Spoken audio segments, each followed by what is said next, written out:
Radhe Radhe guys. Last vlog में आपने देखा कि मैंने पैकिंग कर चुकी हूँ। फिर अब हो गई है सुबह, मैंने सारा काम करके पैकिंग करके सब कुछ, फिर मैं जा रही हूँ मिलने के लिए अपनी दादी सास से, क्योंकि वो गांव में रहती हैं जेठ के पास।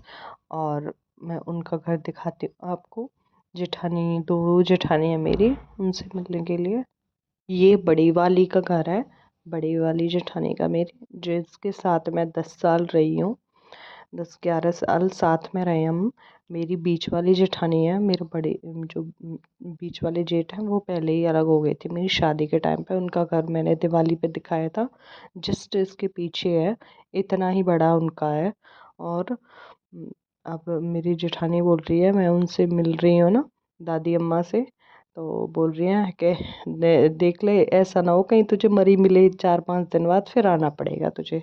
तो एकदम मेरे को अच्छा नहीं लगा। मैंने बोला भी दीदी अभी तो सैलरी भी इतनी कम आई है, लेकिन यार वो बात नहीं है।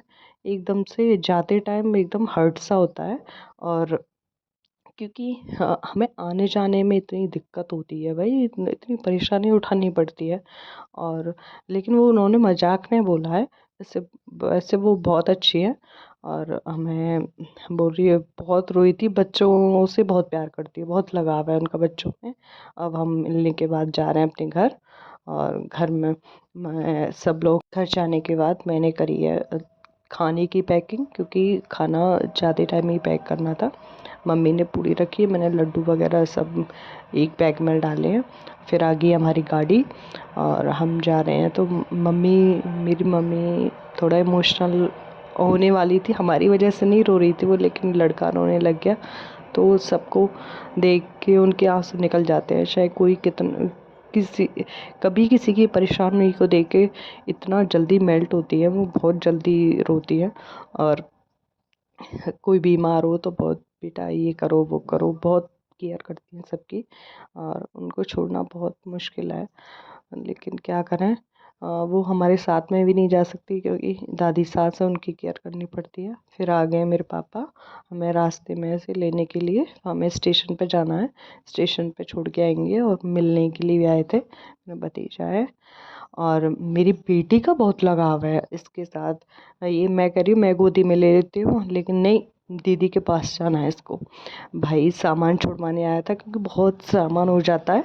और उसको इस बार हमारी टिकट कंफर्म नहीं हुई है, तो हमें स्लीपर में जाना पड़ रहा है।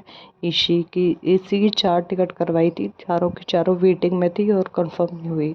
तो मेरे हस्बैंड ने सोचा टीटी को पैसे वगैरह दे के हम एसी में 2 टिकट ले ही लेंगे।